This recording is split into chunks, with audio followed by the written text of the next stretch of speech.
Good evening, everybody. It is Friday, May 18th, 2018. It's Tom. It's the Gold Goats and Guns Hour. My name is Tom Luongo. I hope everybody's having a great day. We have a bunch of stuff that we want to talk about tonight, as always, and let's get started. Yeah, we've had hard rain on and off for the last couple days, Tillman. So yeah, it's not surprised there. Evening, Shane. How are you? I just got good evening, Jen Johnson. How are you, love? See how many people we get into the. Again, it's one of those things when we do this through Restream. I can't. This should be simulcasting out through YouTube as well. I don't know if that's actually happening or not, but if it is, that would be really cool. As a matter of fact, I'm going to go check and see if it is. So I'm going to go check my YouTube channel and see what's going on. Yes, awesome. Outstanding. Great. All right, so that's working. I like that. All right. So that was easy. I clicked the start YouTube at the same time, and they both went live, so that's fantastic. Thank you, NetDrag. I appreciate that. Well, I'd like to, Jen, but, you know, the thing is that after a relatively wet winter, and everything started growing, then it went dry for like a month and a half, and you know, my grass was starting to get crunchy, and I was hoping that I not have to buy hay for the girls anymore, and because I had, you know, they've got 2.5 acres of pasture for 3 goats, and that's more than enough, and so thinking, you know, it would be nice, and then we finally got some rain, so the grass is starting to grow again, the pastures are filling in. You know, I won't have to feed the girls hay in the middle of freaking summer. That would be good. All right. So what do you guys want to talk about tonight? Because I'm not necessarily, I didn't really prep a show. I've been kind of taking the afternoons off to try and regroup a little bit for the last couple days. Thank you, Shane. That's good to know. Is the audio better through YouTube than it is directly through YouTube? Because going through Restream, I think it may actually work better. Wow, that's an indication that that weather patterns are changing.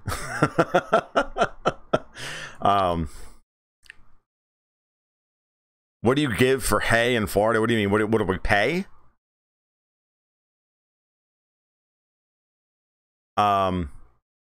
We pay, oh god, at this point hay is like freaking grass hay is like $7 a bale at this point. It's not good. It's expensive. I'm not even talking about, I mean, freaking perennial peanut or alfalfa is $13 to $15 a bale. It's terrible. Hay prices are insane. That's great. Good to know. Because the Restream server's in Miami, and I've checked the ping on it, and it's around a 35 to 40 millisecond ping time, so that should not be a problem. And I know that I've got a solid feed leaving my house because OBS broadcaster is telling me that. But at the same time, when I'm streaming straight from YouTube, it's telling me my stream health is very variable. So I think there's something going on between. I think it's mostly YouTube and Periscope servers than it is anything else. Yeah, too bad they can't eat bamboo. Oh, they'll eat bamboo. I'm sure they'll eat bamboo.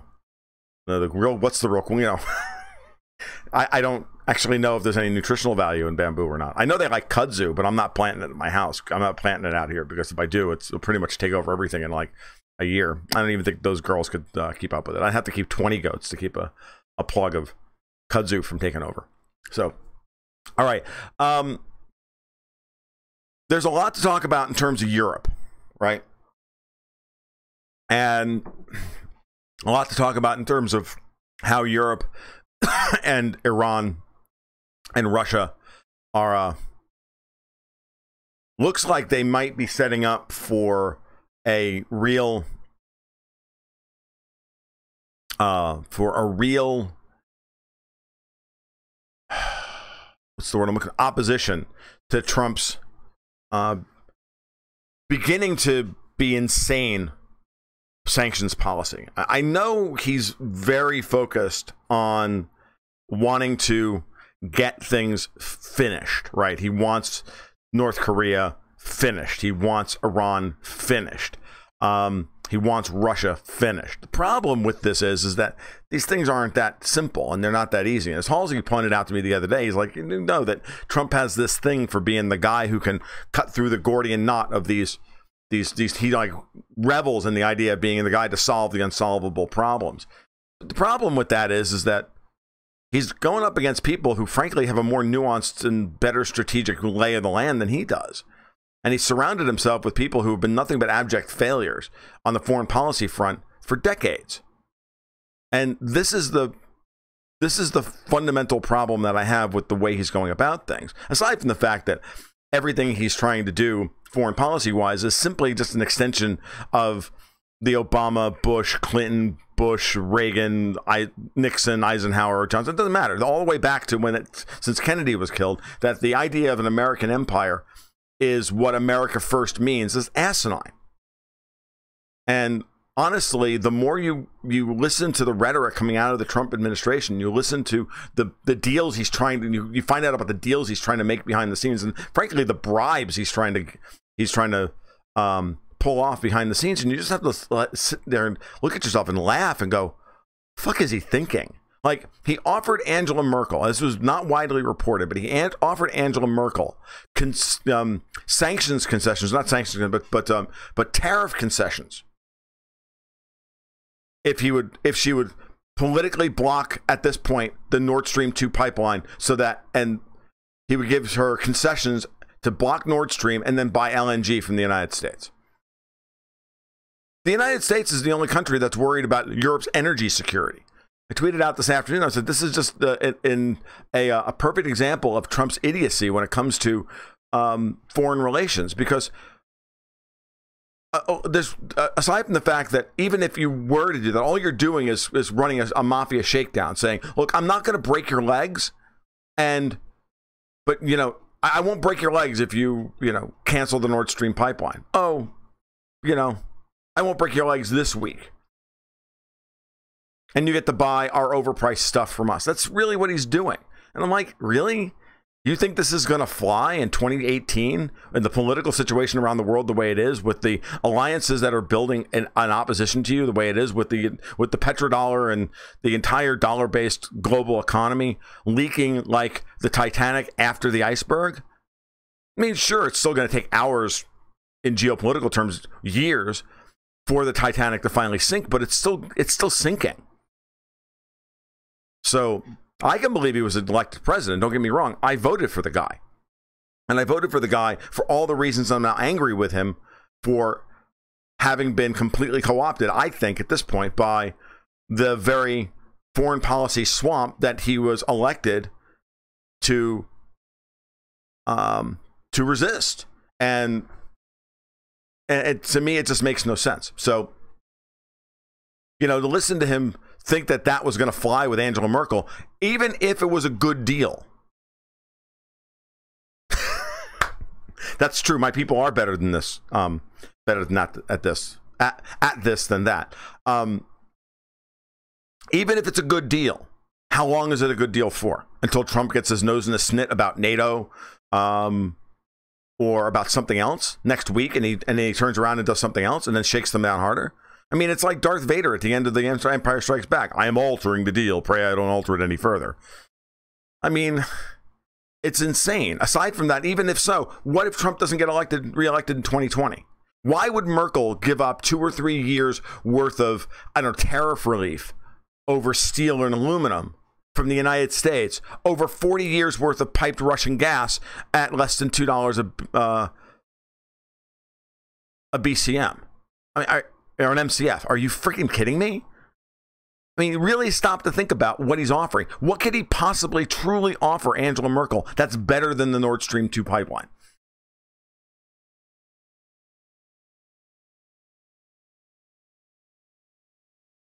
Bueller.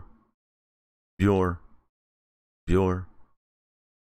most important point that made me vote for him, he wasn't fucking Hillary. But more importantly, and he pledged to put Hillary in jail, which he's been trying to do.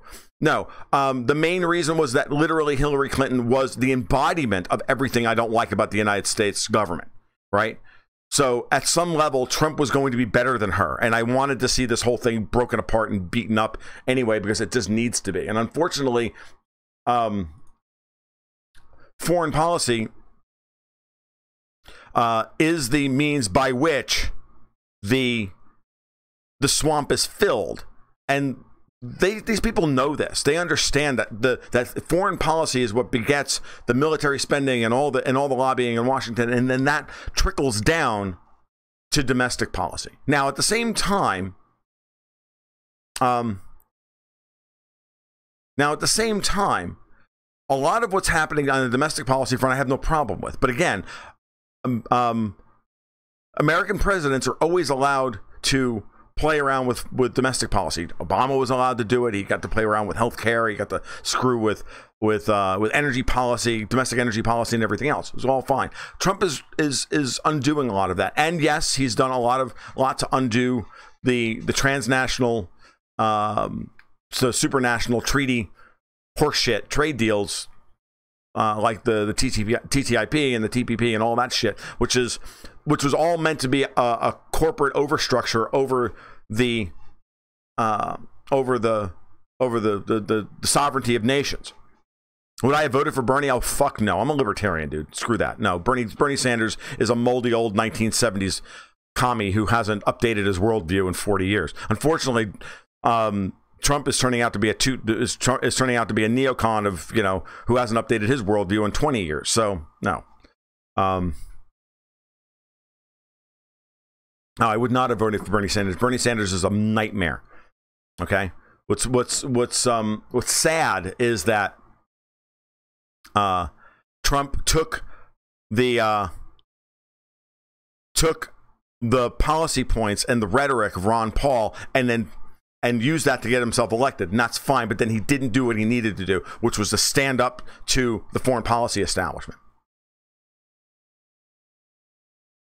So some of what's happening on the domestic policy front, I have no problem with. The fact that he's been just standing there taking all these slings and arrows from these people while they out themselves to be abject traitors to the United States government and the people, fantastic. I was talking with my business partner this afternoon about the Grassley memo back to Rosenstein, and I started reading it, but I was watching a movie and I kind of went through it, and I'm going to read you some of his comments because they're really quite good. He's firmly convinced now that Grassley has Rosenstein et al. By the balls and can start going for criminal indictments. But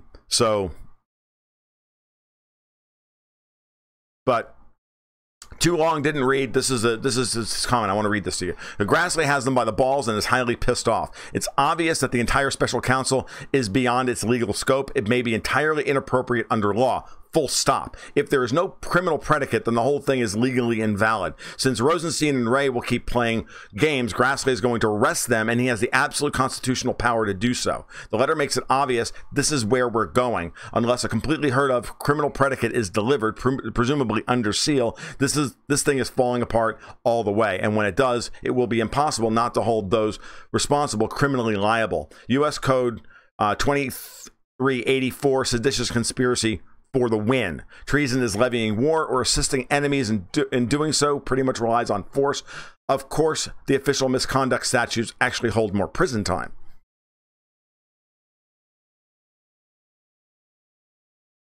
Yeah, I'll agree with that, Tillman. So I want you to think about that at this point. So many of the things that Trump is going to get done on the domestic policy front and just outing a lot of the rot within the alphabet agencies will be good. Don't get me wrong. I've said from the moment that he got elected that his presidency would be a mix of good and bad. My area of expertise is geopolitics. Where I am most interested is geopolitics and foreign policy. So if it sounds like I'm overly negative about Trump, it's because I'm focused on that more than I am on anything domestic policy based. I know others of you here, the regulars here, Dracula's Cats, one of them is much more focused on domestic policy, certainly immigration, and I appreciate that. On the other, just to understand, when you listen to my criticisms of Trump on geopolitics, they are after giving him 18 months to prove me otherwise, making a lot with me trying to make the case that he was actually acting on our behalf, and I don't think he is anymore. Now, on the domestic policy front, I don't think anything has changed. Okay? And I have no problem with the way he's handled himself on domestic policy. Of course, there's no Buck tonight. I kicked him in the ass the other night. And he should have left after the first 20 minutes. Next editorial point, speaking of Buck, I'm going to make this abundantly clear to everybody tonight and going forward. I don't do these because I'm a generous guy. I do these to build an audience, and I do these to support my business and to support my Patreon over at Patreon/GoldGoatsAndGuns, and to sell copies of my newsletter and to bring traffic to my blog and greater awareness of my work. I am not here to sit and have a fucking 1.5 hour argument with somebody who is not willing to accept my worldview. If you do not like what I have to say, you know where the little X is at the top, at the upper right hand corner. Please click it and fuck off. I'm interested in having a conversation, but I'm only interested in having a conversation up to the point where it becomes contentious. At that point, I will stop, I will ignore you, and I will move on with my life. Okay? I never want to see what happened on Monday night happen again. Period. Period, end. Because the more those things happen, the smaller the audience gets, and I'm not interested in that shit. If you need somebody to bounce your own personal ideas off of, you go right ahead and do so. Find somebody else. Go have a private conversation in somebody else's Periscope channel. Not for me. Okay? Just need to make that clear. Is the depth of the swamp cause for DJT's foreign policy failures rather than his inability to govern effectively? DTF, it's a really good question. And what I'm going to say is, I think it's a bit of both. The Saker had him pegged after the bombing at Al-Sharat back in April of 2017, of last year. And the Saker called him an appeaser. And he called him a bully and a weakling and an appeaser. And now the Saker is known to be histrionic. For those of you who don't know, the Saker is a very interesting ex-Russian spook who runs a very interesting foreign policy blog, one of the biggest on the internet, and by God, you should read the Saker's blog. He also writes he also cross-posts over at the Guns Review, and he's cross-posted in other places as well. You should read his work. I'm not saying you should read his work and take everything he says as gospel law. That would be asinine. I don't take anybody's work as gospel law.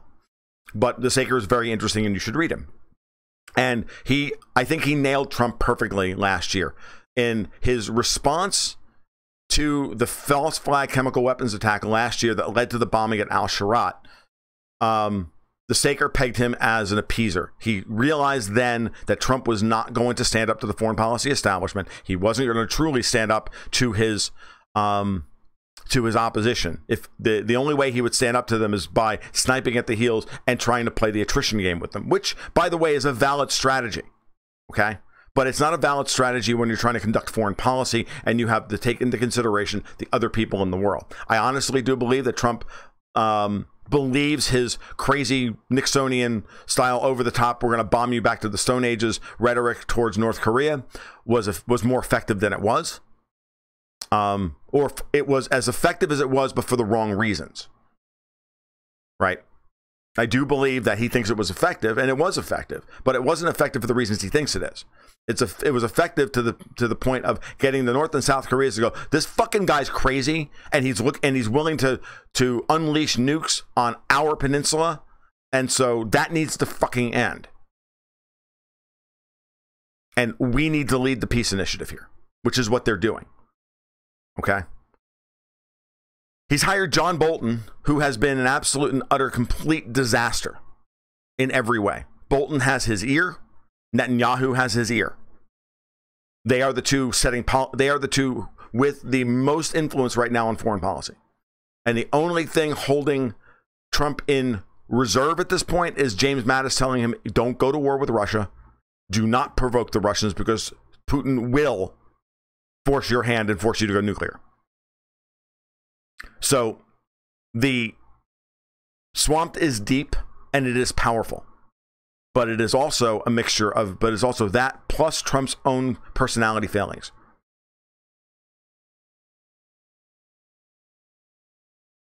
I mean, he reinforced Bolton's, DC just brings it up, he reinforced Bolton's statements about the Libya policy would be enacted if North Korea doesn't come to the table and grovel. He's not negotiating. It doesn't work. He thinks it's going to work. He thinks that he's going to be able to. He thinks that he can put pressure. And I'll tell you where. See, because he thinks he can put pressure on the Asians and the Russians the same way, and the Persians that he thinks he can put on the Europeans. The Europeans are feckless. The Europeans have weak democratic mandates for their policy. Like Merkel and May and Macron, they all have very weak democratic mandates. They have very weak governments.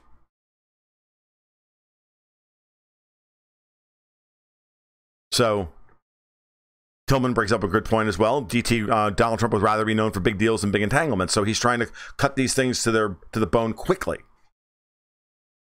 And neither are Kim nor Moon stupid, and they can see exactly what's happening.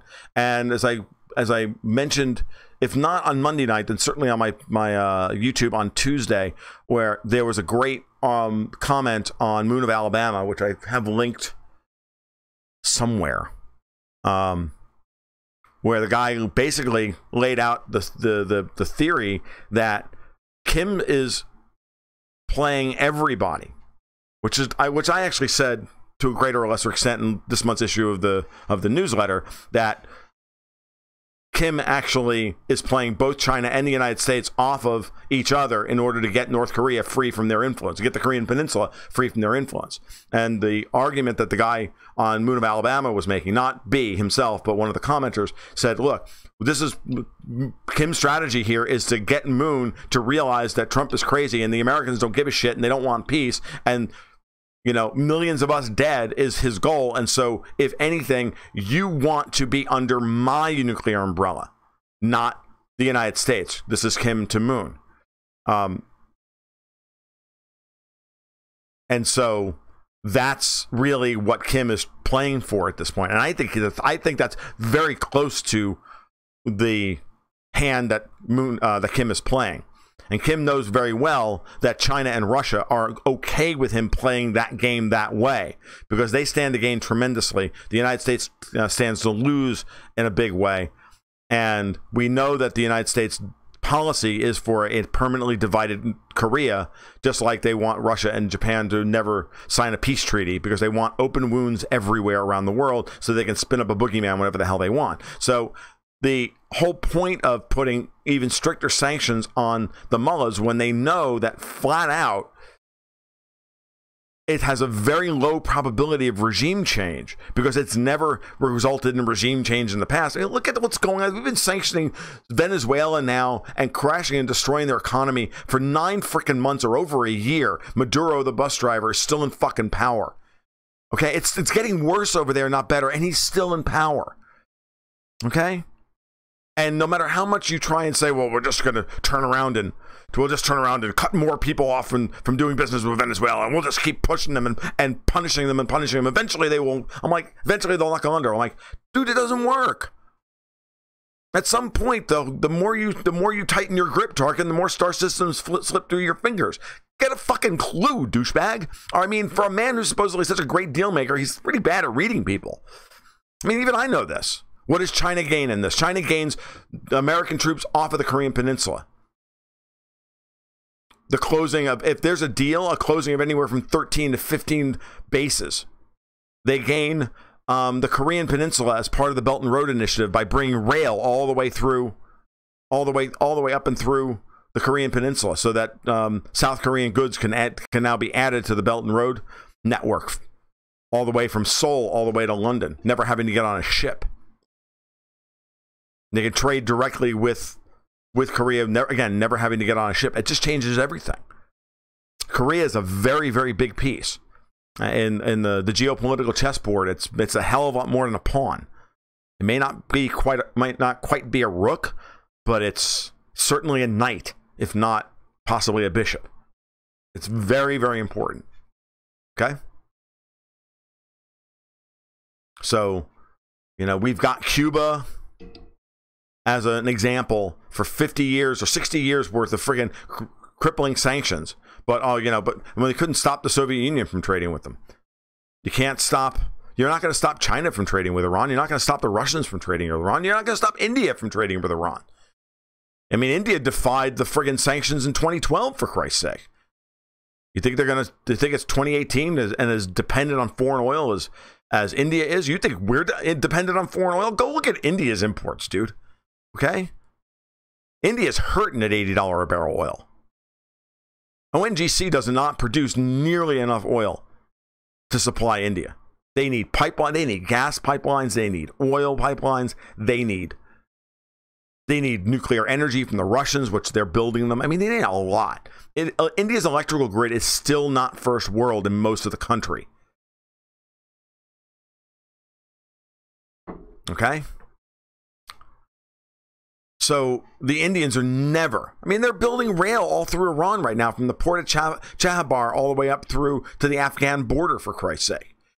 Because they want the north-south transport corridor completed, so that it connects and that jogs west out to Tehran and then points north, because they want to start bringing Russian assets, minerals and oil and gas and all that stuff down from the central Russia. You have to understand that central Russia is the one thing that the United States does not want opened up to the rest of the world or to the rest of Asia. Because then we lose everywhere in every way. Because what keeps the United States empire humming along is chaos all across Asia.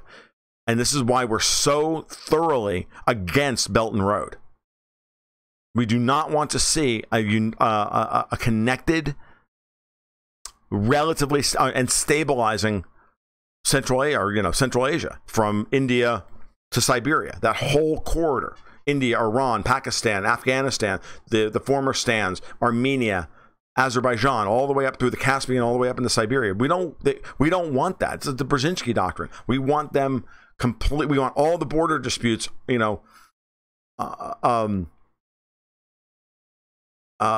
unresolved. So between India, Pakistan, China, India, we want all those border disputes unresolved. They keep these countries distrustfully of each other, and constantly on the edge of some kind of diplomatic row.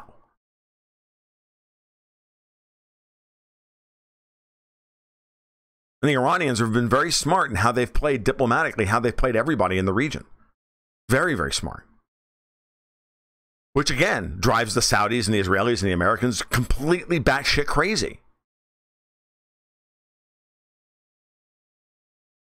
The only ones complaining about Iran's behavior are Israel, Saudi Arabia, and the United States. Everybody else does not have a problem with Iran's behavior. Now, that's not to say that behind the scenes, Putin and Xi are both unwilling or happy with the way Iran has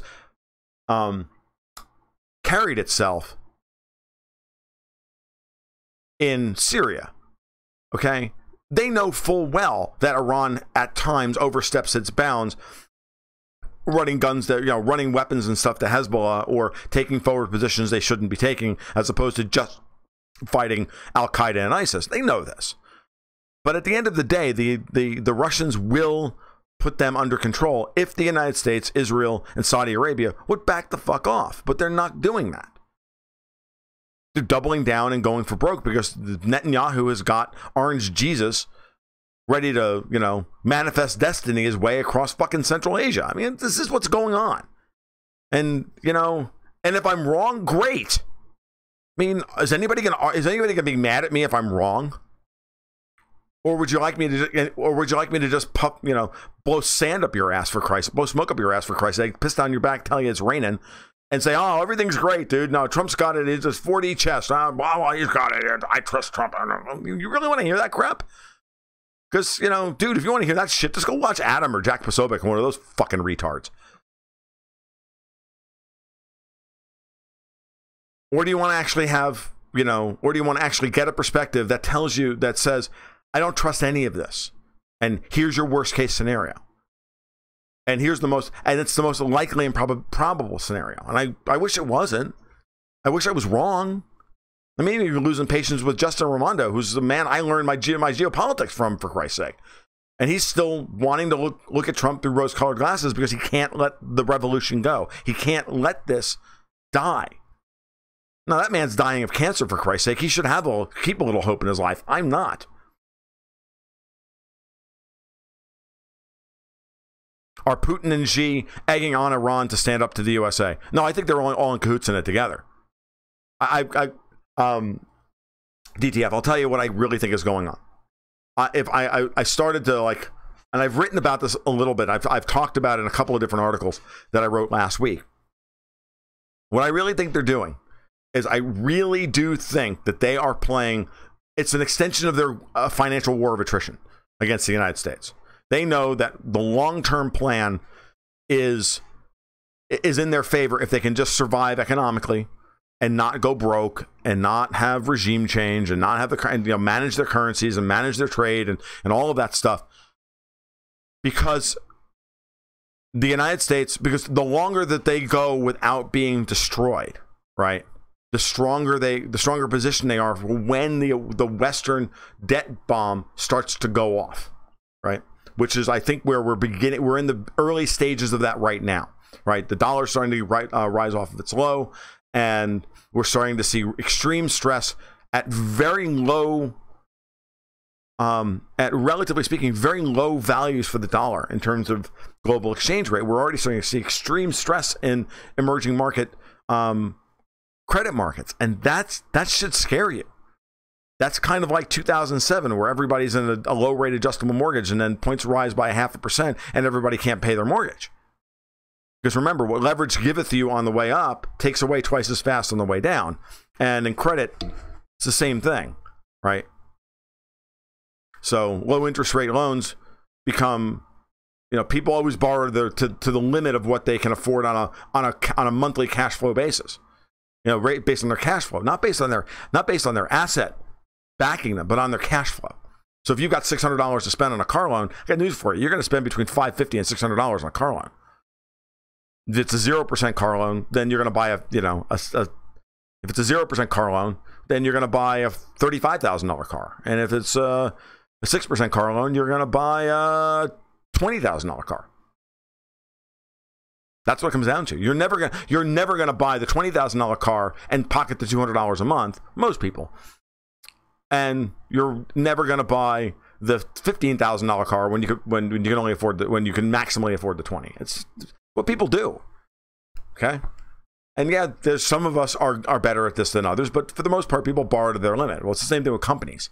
When companies are looking to find, and this is a roundabout way of getting to my point. So don't bear with. This is the stuff that people have to know. So when companies go to buy debt to do capex, to do capital expenditures, capex, dude, they're going to borrow as much money as they need at the rates that they can, at whatever rates they can afford. And they're going to decide to grow. If they can get 2 projects capitalized this year as opposed to 1, because they can get, they can get 2 loans at 2 points lower than they thought they could by borrowing in dollars as opposed to borrowing locally. Well, guess what? They borrow in dollars at 2 points lower, and then figure that they can, grow their way out of the debt until the dollar rises by 3% and or 5%. And now all of a sudden they can't afford either loan. Oops. And then they got to start defaulting on both of them. And that's the situation we're beginning to get into right now. Remember, that's all laid off with interest rate swaps and interest rate derivative swaps and whatnots in order to lay off risk and currencies. And then all that crap has to be unwound and blah, blah, blah, blah. And the whole thing just spirals out of freaking control because everybody is invested at whatever the current interest rates are eventually. Okay? Because they're going to roll over their hedges every 90 days or whatever the hell they're doing. All right. So, some people manage their balance sheets better than that, but this is the conventional wisdom is, you got to remember that we're all Keynesians. We're all mixed monetary theory guys. Got news for you. That's the way everybody invests and everybody manages their balance sheets. That's the way they were trained. Most of them aren't Austrian economists. They're not thinking like me. And that's what I and the Austrians can see things that other people can't. Okay? Or at least when we're presented these these scenarios by someone like Martin Armstrong, who's definitely not an Austrian economist, even though if you really pushed him hard on definitions, he'd wind up having to agree with you. But you know, he's so used to only listening to himself speak that Martin can't actually listen to anybody else speak.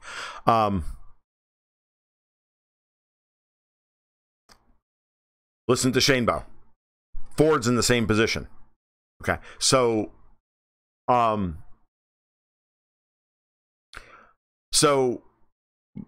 by playing the financial war of attrition against the United States, they know that they're running up against the time limit that the United States has to put maximal economic pressure on before we start having the kinds of economic pressure that will force us to unwind our sanctions. One of those retards. Hey, Anthony, I didn't know you were here. Good to see you tonight.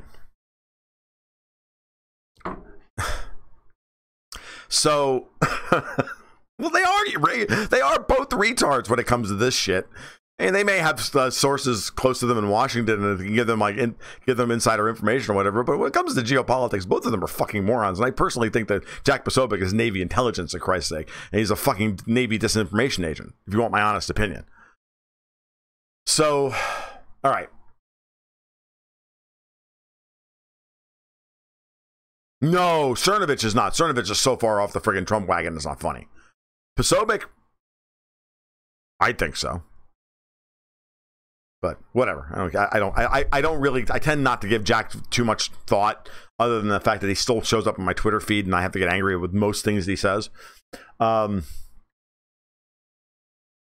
I noticed that a lot of people got free trips to Israel. Exactly. All right. But to get back to DTF's point, they're playing that financial game of attrition. Okay. And so Iran is going to be the focal point because we can't really touch China. And we've already proven that we really can't touch Russia either. So the only one we can hit is Iran. But again, at the end of the day, we have no economic overlap with Iran. We have almost zero economic overlap now with Russia. I mean, the amount of business we do with both of these countries is so small as to be negligible. It's not even interesting. The only interesting business we do with the Russians anymore is uranium, which is an interesting business, by the way, and a potential counter-sanctions point if the Russians really wanted to stick it in Trump's eye, which would be funny. And I've been waiting for Putin to pull that lever for over a year now. Okay, it's waiting. He's waiting for it. He knows. So Iran is the one that's going to have to take the full brunt of this at this point, because Iran becomes the wedge issue for Europe. And I don't think that this is terribly complicated. I see the full court press being put on Iran and Russia and now Europe in order for Trump to get what he wants as a kind of classic Russian cauldron, military cauldron.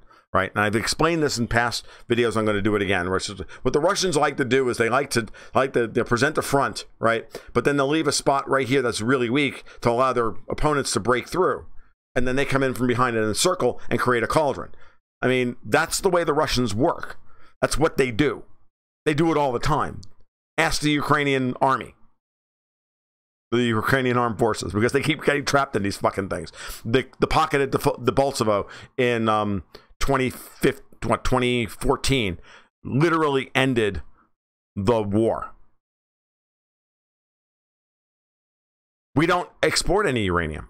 I mean, we may export yellow cake, but so what? We don't supply enough yellow cake for the world for it to matter. The Russians own 70% of the downstream uranium market. That means the single work units that go into nuclear reactors, the fuel. France owns about 25% of it, so we own about 10. The Russians own between 60 and 70%. We own about 10%. We don't produce enough to supply our own nuclear reactors. Okay, we don't. Between us and France, possibly. But then the rest of the world won't get it, and then the Russians will just supply them, and then the Russians will own their asses as well. But you'll notice that we have never attempted to sanction Russian uranium output. or uranium companies, because we can't. Because if we did, the electrical grid would fall down tomorrow. It would stop. Because we can't function without it. So, so the goal here, I think, is a kind of financial Russian cauldron, right? Where you allow the United States to overextend itself and overextend its potential reach in terms of putting sanctions on people. And eventually someone will say, that's enough. And then the dam breaks. Because once one person says no, then everybody can start saying no around it. And I think that we're really beginning to see the beginnings of real opposition to this behavior in Europe now. I don't know that it's going to be enough. I don't know that they won't fold at some point in the near future, but this is by far the most opposition they have ever publicly put up. And I think that it just may be enough that that Trump has been so mean to Angela Merkel, and the way he treated everybody over the Iran nuclear deal was so bad. And Merkel needs some political capital at home. Now this afternoon's blog post I put up today about that starts with Italy's new coalition eventually morphs into a discussion about Merkel and how she's now trapped and how she has an out. And we can talk about that tonight if you want a little bit as well. I'll be happy to. And what I think is happening there, because but the important point to understand is that Merkel is seen as like a U.S. poodle by most European voters. Most Germans don't see her as being the German chancellor, that she's just an American quisling. And so she's going to need to prove that if she wants to be able to hold this coalition together, especially with the SPD dropping to, the latest polls have the SPD at 16 points, which is horrific for them. When 2 years ago, they were polling nearly 30. Okay? So if this coalition fails, if Merkel's coalition fails, it's going to wind up being an alternative for Germany-led coalition with probably the CSU and the Free Democrats. Okay? So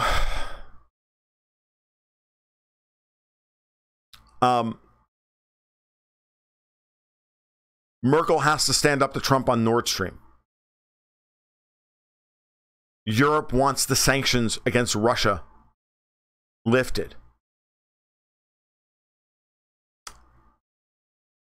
One of the major planks of the coalition agreement between Five Star and the League in Italy is the removal of Russian sanctions.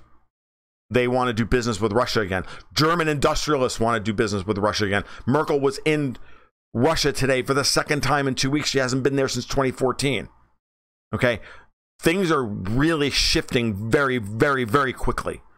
And it's very and moreover, they want an independent foreign policy. Germany announced that they would be raising their defense expenditures to 1.5% of GDP, still well short of the NATO 3%, but so the fuck what? What this is saying and what this is actually telling me, and this is where the MAGA-pedes need to take their dicks out of Trump's ass, and they've got to look at the situation. What if Germany's raising its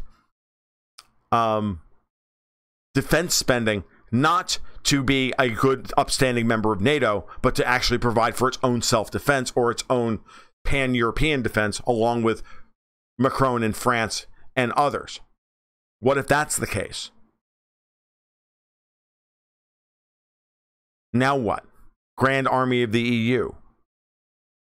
That changes all the calculus as to where, and at one point, what if Trump says, what if Trump bluffs and blusters and everybody calls his bluff?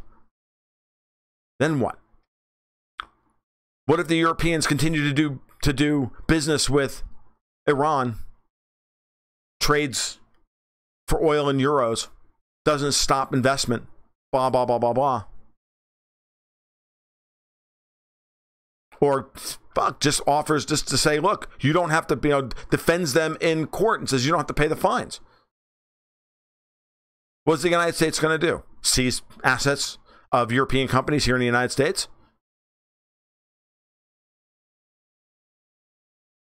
I mean, at some point, then the whole thing the whole global trade starts to collapse.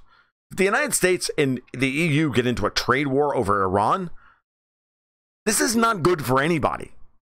And it's certainly not good for Donald Trump, and it's certainly not good for the United States economy, and it's certainly not good for the domestic economy. And the price of oil then goes through the fucking floor almost immediately, and then the Saudis start freaking bitching.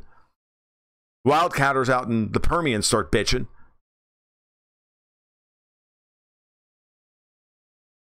Right.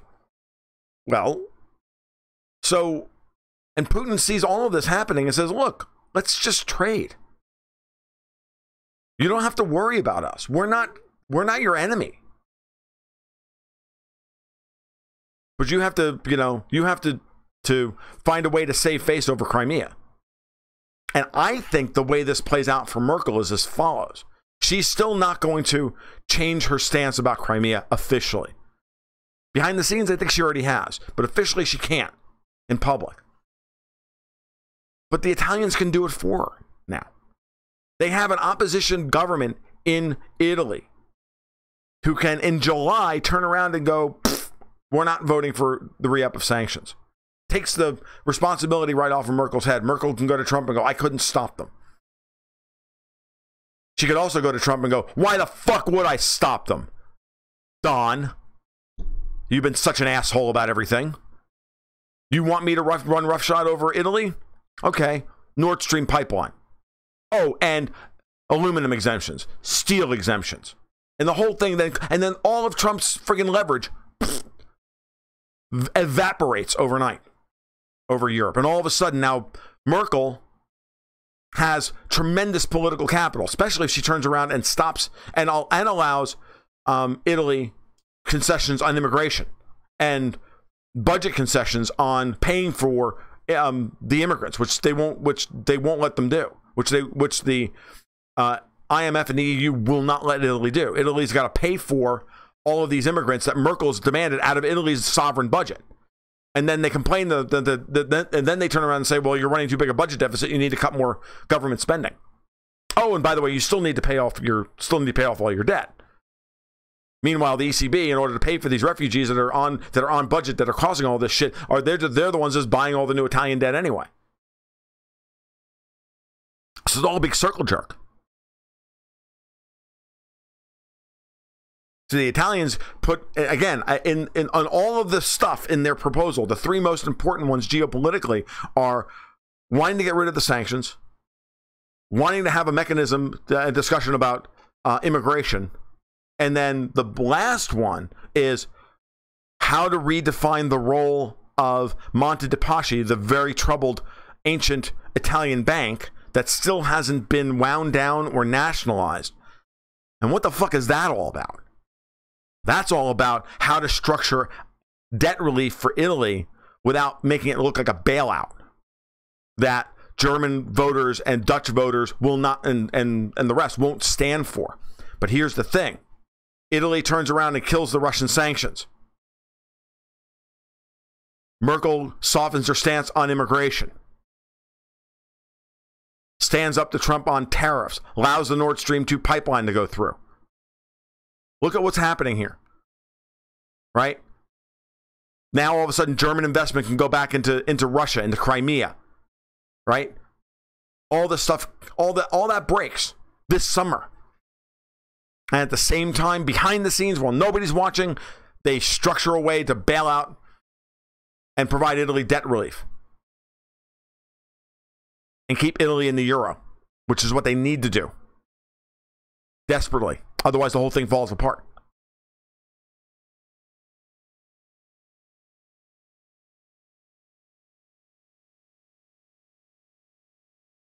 They have been, and there's no reason to think that they're not. This is the way they save what I'm trying to argue with God Aloha. It's a great question, by the way.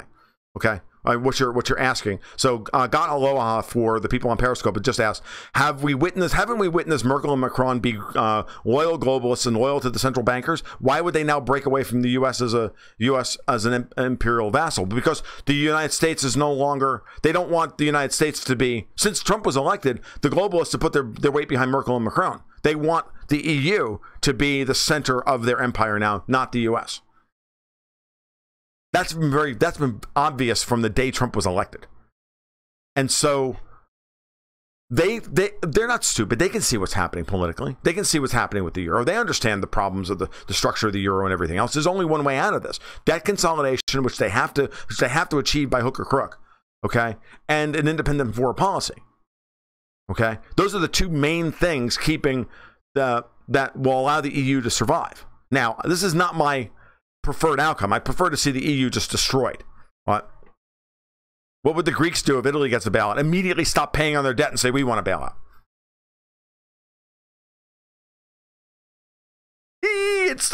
We're still not going to avoid the sovereign debt crisis, but we could avoid some of the worst of the political fallout. And it could wind up, while it's happening, DC realign the entire geopolitical map.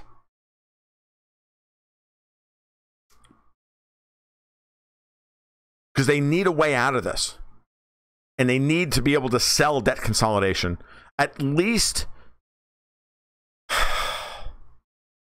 they have to do it in a way that will not piss off German voters. And so, Italy torpedoing the sanctions is a good start. Merkel standing up to Trump on Iran and Nord Stream and tariffs. Those are huge moves.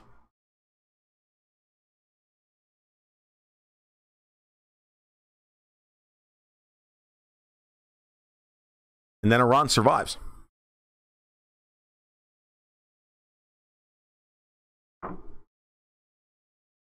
It's still not good for the, I mean, they're not going to get out of this with, no one gets out of this thing alive, okay? But it's what everything looks like on the, while, as we go through this, and what changes happen while we go through this. Because, look, the EU is not going to go away. The EU is going to wind up being a northern currency bloc, most likely. Still, that's the most likely outcome. What I just laid out here, I don't have high probability for. I'm just telling you that Merkel's got an out if she's smart enough to see it, which I don't think she is.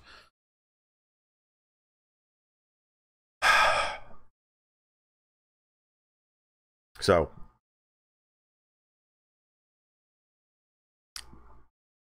all right, well, time is it? 10 o'clock. I've only been going for about 45, 50 minutes. Anybody got any other questions on either YouTube or Periscope? Throw them out to me. I'll be happy to answer them. So I have some idea of what's actually going on.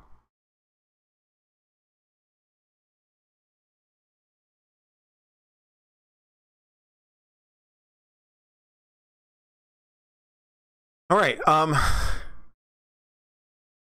Other than that, I don't really have anything I want to talk about tonight. I mean, I could probably come up with something else to talk about that you guys probably aren't interested in, like fucking Star Wars or something else. But I really want to keep this on the geopolitics and the economic stuff today. I didn't actually look at the way the markets closed today, but they looked pretty rotten, to be honest.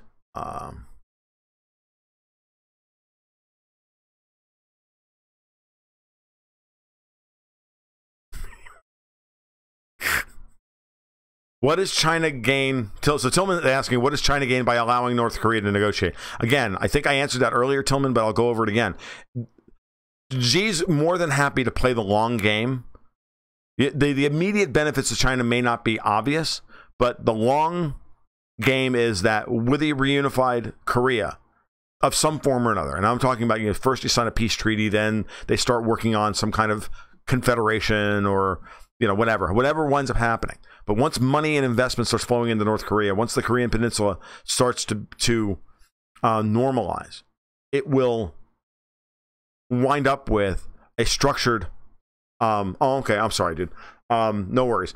A structured pullout of American troops off the Korean Peninsula and a lower presence of the United States in that region. We now no longer have, divisions of troops stationed on the Korean Peninsula, and that's a big deal. And that's a good first step. And then there's, and it will also allow for China then to,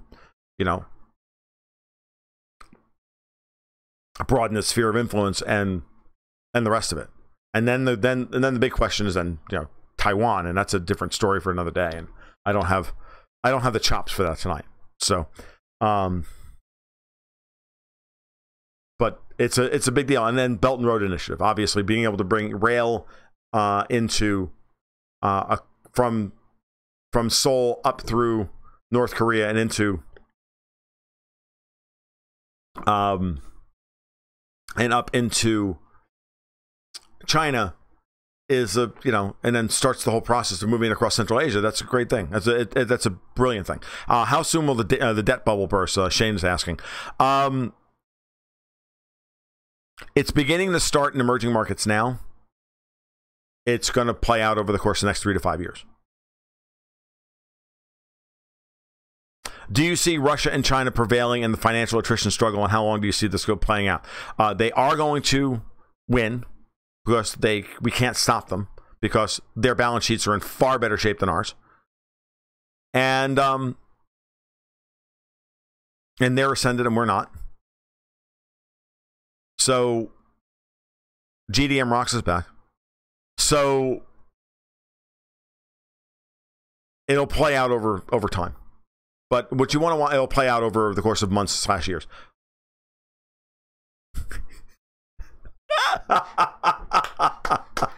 And DTF with the win. Will Arby's decision to keep goat on their menu this year impact worldwide meat prices? No. Because goat's not commercially a very important meat product. It may be the most consumed meat in the world, but not in any official import-export production slaughterhouse level. It's people just shoot goats and roast them all around the world still. What's in this for the U.S.? Okay, if Trump is smart, and again, I'm not sure that he is. I think he's smarter. He's not stupid, okay? But when it comes to foreign policy, he's not particularly nuanced. And that's the problem. He's going to get outplayed. What's in this for the U.S.? As far as North Korea is concerned, dismantling the empire. Removing 13 to 14 military bases in North Korea is a good thing. And it's an unmitigated good thing for the world. It's good for the United States. It's good for us. It removes a pressure point around the world. It de-escalates and de-aggregates a major geopolitical sore spot. Now, if we can just do the same thing with the quote-unquote Shia Crescent.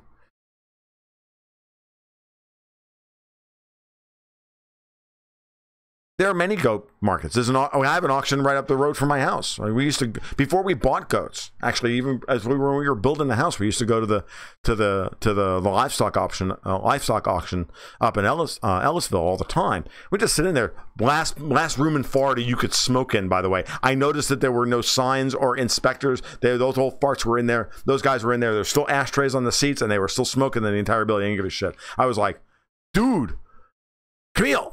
I like 1 week I went and I brought a pack of cigarettes with me. I didn't smoke at the time anymore. I didn't give a shit. I was like, oh, dude, I get to smoke inside. I'm doing it. I quit smoking when I was 29, but this was fun. I just had to do it. I just had to do it just to show, some support. And it was interesting. We learned a lot about watching the various people and how they bid on animals and whatnot. Yes. Your mama been farting. I agree with you completely. We need to get out of North Korea fast if we want this peace to succeed. Oh, from the Empire's perspective, nothing good. That's why they're going to fight it tooth and nail. That's why John Bolton is threatening them with Libya. The Empire doesn't want North Korean peace.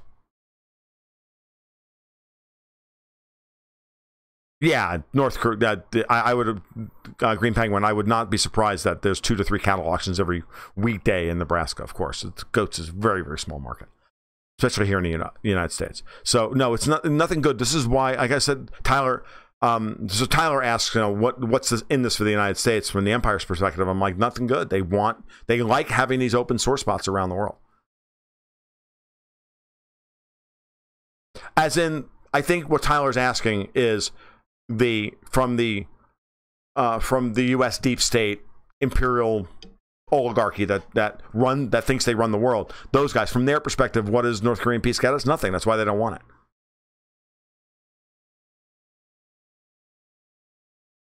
That's why they're going to continue to try and get Trump to make unreasonable demands on Kim and get him to walk away from the table, so that they can then say, see, he's not reasonable and we need to scuttle these talks and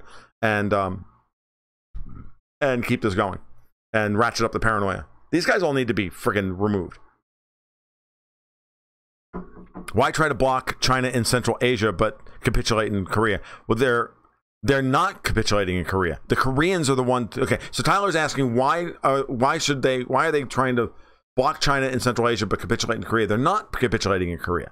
I think the Koreans are the ones driving this bus. They're the ones driving the peace initiative. They're the ones who realize they have the cards, and the United States is now playing a weak hand because the world wants peace. Korea wants peace. China wants peace. The Russians want peace. The world wants peace, and the Americans are the ones who are continue to try and make the case for war or perpetual, frozen war. And that's not flying anymore. So I think that Trump is kind of trapped here. He has to accept the deal.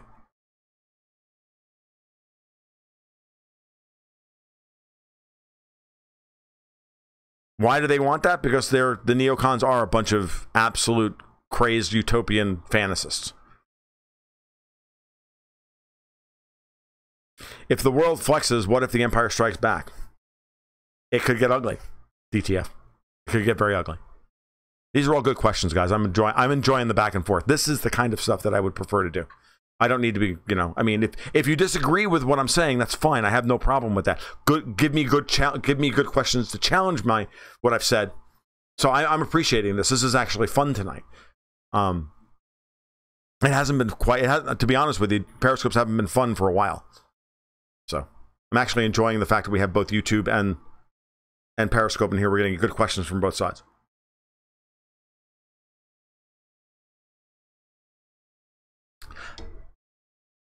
All right, I'm going to give you another, 30 seconds or so before I cut it off for the night. It's 10:10. I don't want this to go too long, so I can post this up on the blog. I'll post the YouTube up on the blog once it's done. Let's see, what else? We'll be back on Periscope and YouTube Monday night at 8 o'clock for those of you who are new. I usually do YouTube live streams at odd times during the week, so you can subscribe to me on YouTube if you want to catch me then. I'll talk more markets. I'll even usually throw up some charts and stuff and tell you what's going on there. I'm absolutely going to want to look at do something this weekend with the weekly closes in the U.S. Treasury market and gold and the euro and whatnot. All of those markets had major effects. They all had major weekly closing breakouts or breakdowns this weekend. So that needs to be actually gone over. So I'm going to try and get to that. I'll maybe get to that tomorrow morning. If not tomorrow morning, then Sunday morning, somewhere between 11 and 1 o'clock is usually when I get on YouTube. So look for that. I agree with you, DTF. YouTube viewers just happen to have far superior questions. So good evening, Frank Stroll Nation. How are you? I'm about to get off. So if you guys like what you heard tonight, those of you who are new, you can check out my blog over at goldgoatsandguns.com. You can also subscribe and throw me a couple bucks a month over on Patreon to support what I do here. It would be really appreciated. It's Patreon/goldgoatsandguns. You can find the links at the bottom of the articles or on the sidebar over at my blog as well. I'm also cross-post everything that I write over to steemit under the handle, hey, what a shock, Gold Goats and Guns. And then the last thing to say is you can follow me on Twitter, though I'm not terribly active on Twitter, at TFL1728. You guys have a great night. Appreciate it tonight. This was fun. I enjoyed it. 1 week to Solo. Looking forward to that. Probably go see it twice next weekend because I never go see a Star Wars movie less than twice in the theaters. So you guys take care. You have a great evening and potentially a great weekend. We'll talk soon. Keep your stick on the ice.